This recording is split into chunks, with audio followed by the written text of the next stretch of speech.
Hello, everyone. Welcome back to the Art of Being a Woman. I'm your host, Courtney, and today we are discussing the art of owning the black sheep journey. Now, if you have clicked on this episode, I am going to assume that you feel as if you resonate with being the black sheep in your family. I believe that there is a black sheep in every single family, and sometimes the black sheep is very conscious and very aware that they have a bigger purpose in life, and part of their purpose is to break cycles that their family has repeated for generations. Other times, there can be a black sheep in the family that reach that level of not conforming to the expectations of the family. If there is a family that is known to always go into the medical field and there is one member of the family that is deciding, no, I have no interest in continuing this legacy. I just want to be a creative, or I don't want to do anything that I don't feel passionate about. That is also a black sheep.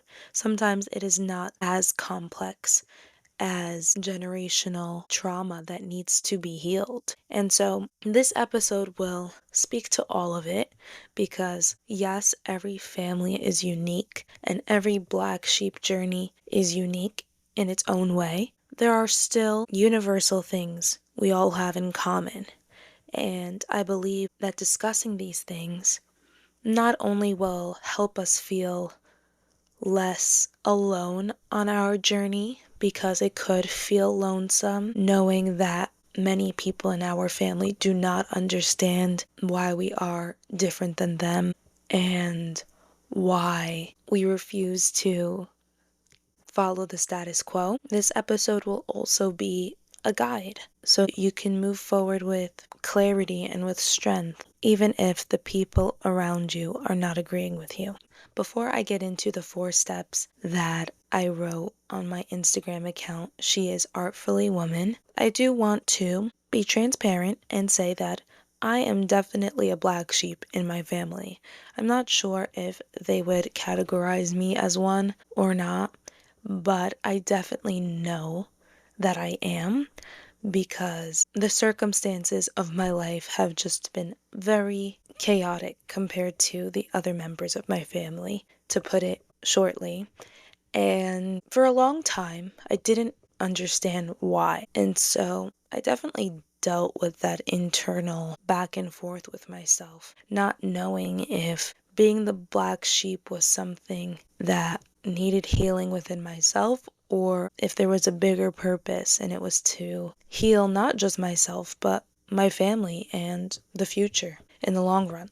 And so the 4 steps that we're going to get into that will really unpack all of this are the following. We have 1, know you were born into contrast on purpose. 2, understand what you were meant to carry. 3, let go of trying to save them. And step 4, accept the past to free the future. I'm pulling these 4 steps from my Instagram account, She Is Artfully Woman, where I post a lot of the topics that we discuss on the podcast in a written format. So if you are interested in that, I would love to see you on Instagram as well. I also try to discuss topics that receive the most engagement, and this one definitely received the most engagement this week.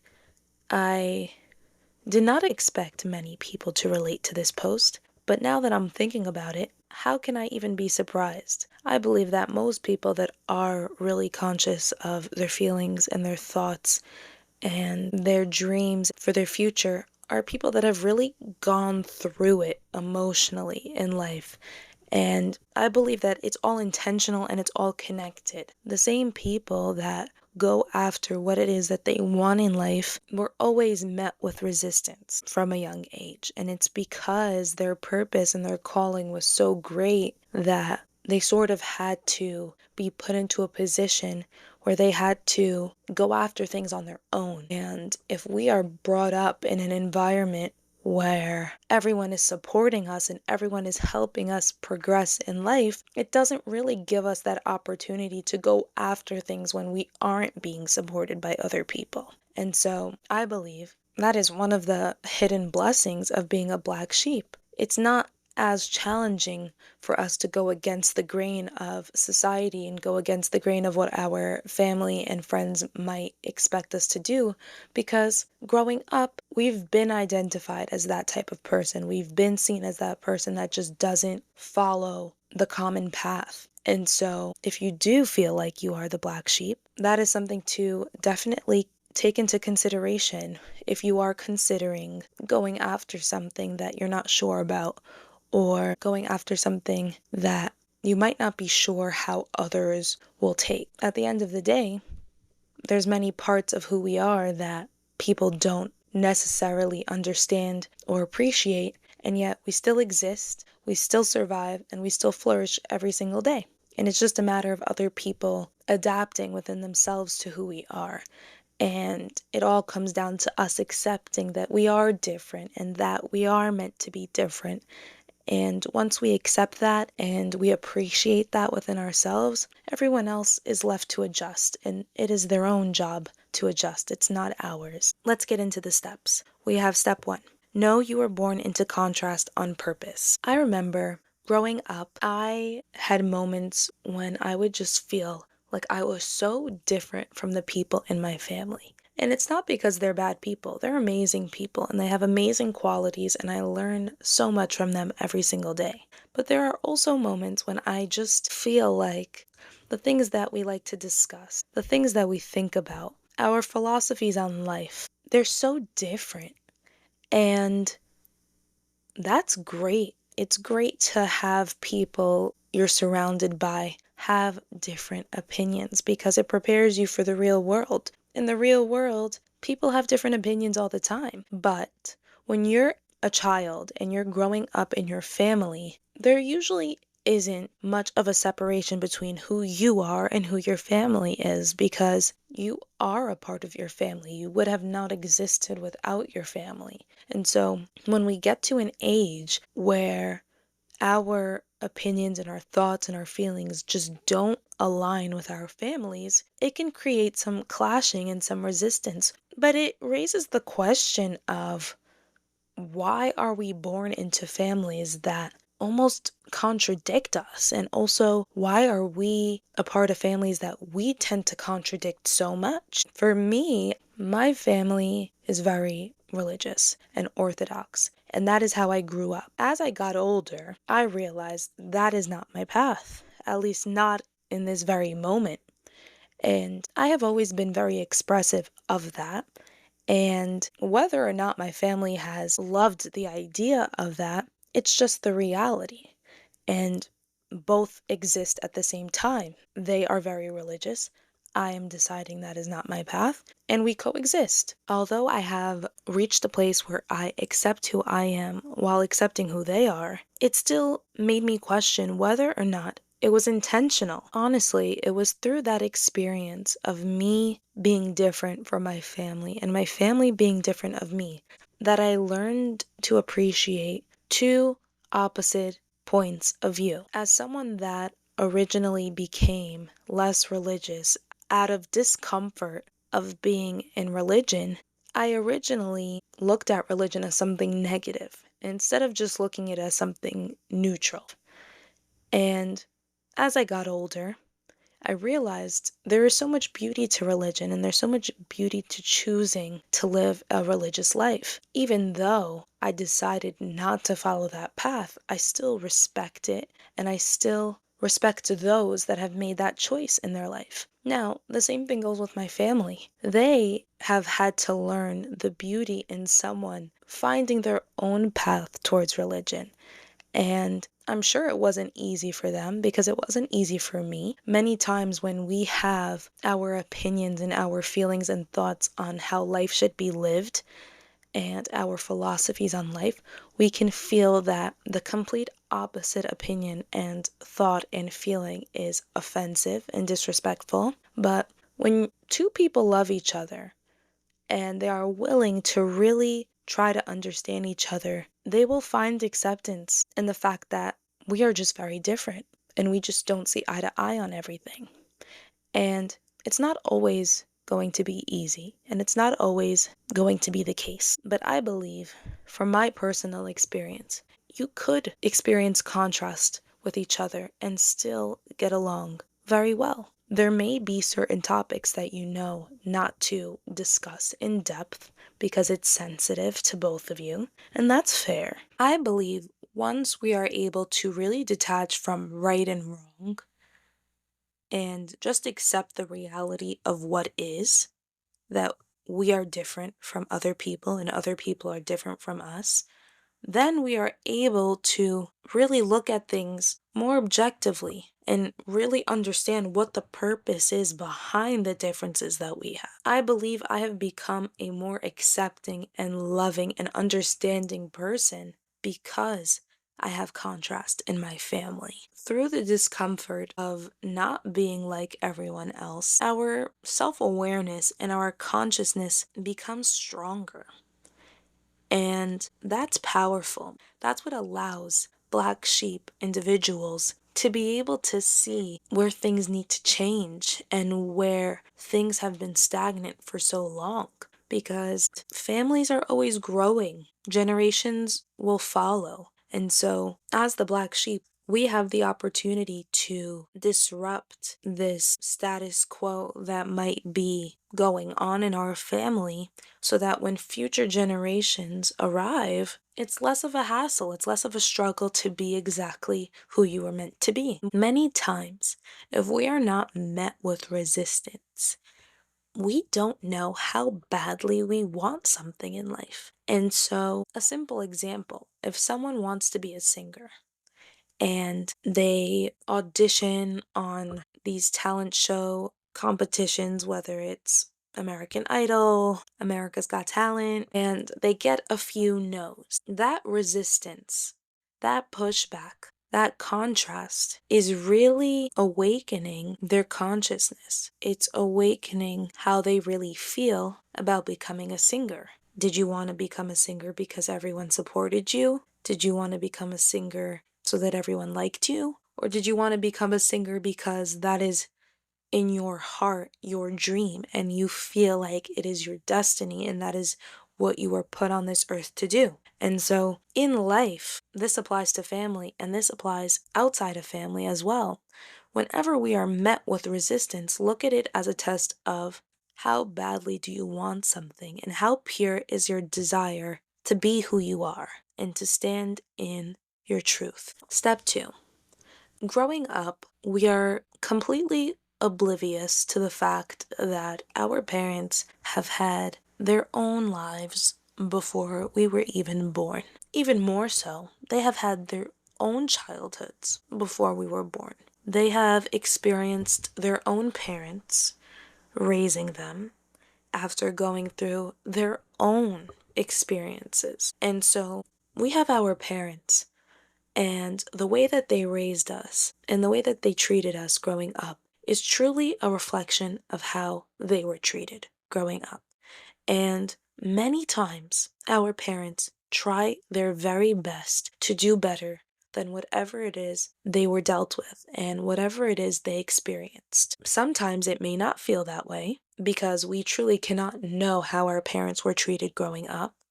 And perhaps we are close with our grandparents, and our grandparents will paint a picture expressing that everything was all good and dandy. But the truth is, we were never them. And so we don't know what it was like growing up in their shoes.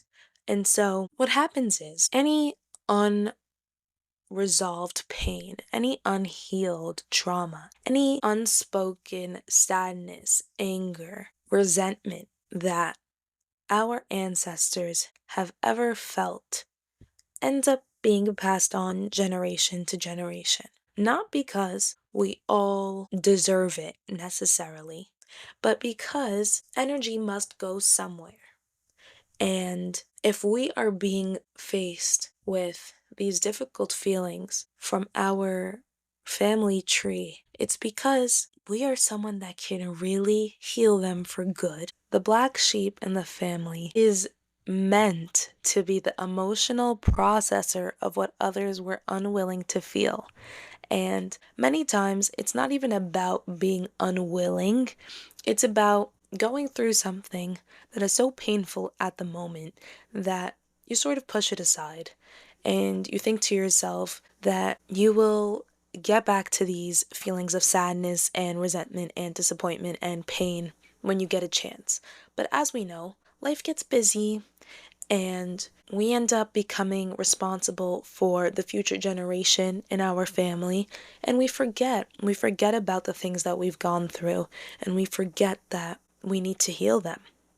And so unconsciously it ends up being passed down to the next generation. Most of the time, if there is someone in the family that has hyper awareness of where the family is falling short per se, or if there is hyper awareness of where the family needs to repair an issue, it's usually a sign that there is an accumulation of generational avoidance in the family.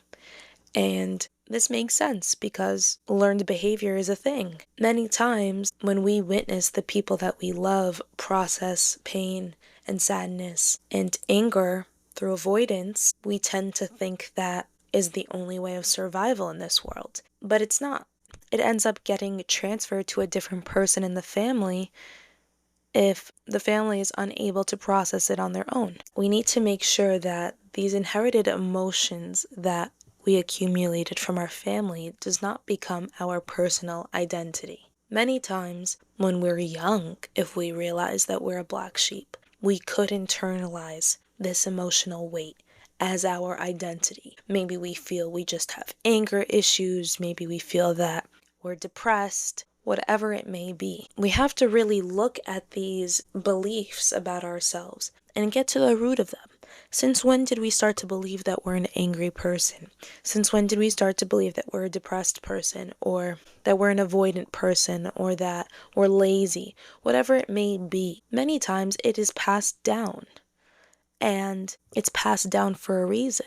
And that reason is for it to be transformed so that it no longer continues in the future generation of the family. Step 3, let go of trying to save them. The funny thing about becoming self-aware and healing and becoming a better person is that all we want to do is just share this amazing enlightenment with the people that we love. If only they became aware how we are aware, and if only they healed how we healed, then they'll be so much happier. And not only will they be happier, the whole family will be happier, and everyone will treat each other much better, and everything's going to be perfect. It usually goes along the lines of that in our heads, or at least in my head. But the truth is, we have to want to become self-aware on our own. I have realized that when we tell people something about themselves that they did not ask to know, it makes them uncomfortable. And it's not because what we're saying is untrue, but it's because many people are just not ready to heal. And many people are not ready to look in the mirror.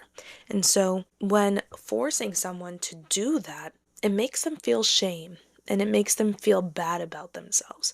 And when someone feels shame and they feel bad about themselves, it makes them almost go deeper into avoidance and deeper into trying to stay the same. Because for someone that is not interested in healing and someone that is not interested in becoming a better person, change can be very scary, because in order to change, you would have to realize that you're the problem, that you were doing something wrong all along. And it takes a certain level of courage and strength and self-awareness to really say that to yourself. And so that is just the surface level of why trying to save the people in our family and save the people that we love is just not the way to go, ever. Now, if you really want to try to save the people that you love, the only way to do this is by saving yourself. Because whether we realize it or not, we are role models for the people around us, and we inspire people around us every single day. When we are an exact example of someone that has changed themselves, whether it's overcoming our anger, overcoming our depression, overcoming our laziness, our procrastination. That is what really inspires other people to change. Not because we are telling them that they have these negative traits within themselves, but by showing them, look, I have had these traits within myself and I've changed and I'm doing really well and I'm really happy. Of course, we're not telling them these things. We are putting in the work and we are embodying that change. We are embodying someone that has overcome their circumstances and we become an inspiration. Now, there can be times when we have changed, we have put in the work, and we have become better people, and the people around us stay the same. That is completely okay, even if no one is influenced by the change that we create within ourselves. It's always important to remember that by us being who we are, by us being the black sheep, and by us being the change instead of trying to make everyone around us change, we inspire the next generation to do the same exact thing. They have proof that when they look back at their family tree, oh, there was someone in my family that did things their own way. And even though people didn't agree with them, they were still really successful and they had a great life. We never know all the reasons why we're on a certain life path. Many great people that have contributed to society have a lasting impact beyond their lifetime. And so I personally like to think of it that way as well. When I think about the podcast that I'm doing and I think about what I decide to write about on Instagram, I think a lot about future generations that will come after me. And that might seem like I'm jumping very far ahead into the future, but it keeps me really motivated and it keeps me very focused in a positive way because I'm not focused on short-term achievements. I'm not focused on receiving any validation that I did something meaningful. If anything, I feel this inner peace knowing that even if nothing were to come out of this passion project of mine in this lifetime, I know that in the next lifetime, it will help the future generations, whether it's in my family or people on the internet, if the internet even still exists. And so, if you are in a space with your family where you have put in the work, you have changed, and it almost saddens you that everyone around you is still the same, and you know that they can all improve if you just tell them one or two things that you know will help them, try to really refocus and try to pour all that energy back into yourself and accelerate even further in your self growth. Love your family for who they are right now. It doesn't sound easy. I did create a post on Instagram about this. It's called The Art of Allowing People to Be Themselves. I advise you to check that out because that is something that I had a hard time with when I was on my healing journey. It's hard to grow and to see the benefits of growing and trying to help others gain the same benefits as you, and you realize they don't want it. And it almost hurts you because you know that they can be a lot happier if you just told them what to do and if you just guided them towards what they need within their own lives that they're holding themselves back from. But that's not our purpose. It's never our purpose to fix other people. That's how we get lost into things that we have no control over. We have no control over other people. We only have control over ourselves. And so it will really save us a lot of frustration and disappointment if we stop expecting other people to be a certain way or to change when we change and give all the energy back to ourselves and to the people that do seek guidance. There will be people that are inspired by you and they do want your advice and they do want your feedback. Now, let's get into step 4. We have accept the past to free the future. I believe a big part of being the black sheep in the family is being able to really look back at the past and see where things were not right. And I don't mean not right as in they shouldn't have happened, but I mean not right as in if only the people that we were surrounded by were more healed, things could have gone down differently. I'll put it that way.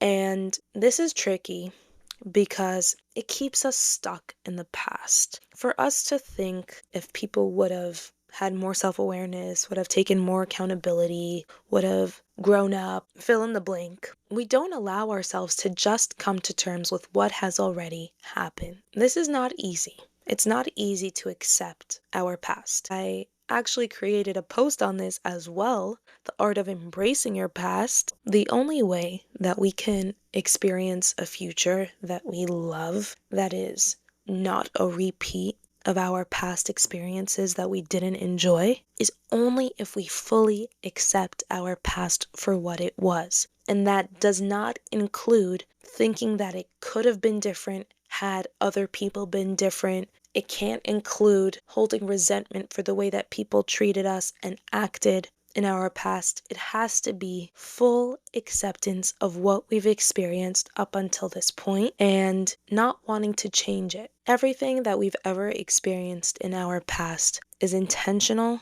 for us to learn lessons about who we are deep down and what we're meant to do on this planet. In step 1, we discussed a lot about we were born into contrast on purpose. And so there was a reason why we had to clash with people growing up.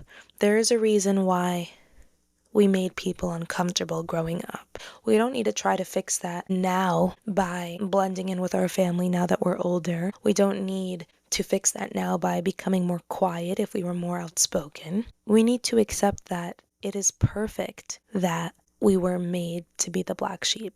We are the only ones that are able to experience our past and live a beautiful future that has not yet been experienced by anyone in our family. We do have to believe that we can have a future that was not yet modeled to us. That is a big part of it. But what's an even bigger part?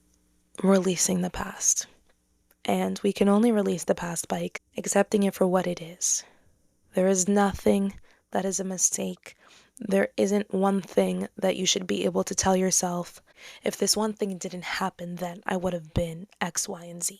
If only this, if only that. That only keeps you stuck in your past, and it doesn't allow you to experience the future that you truly want.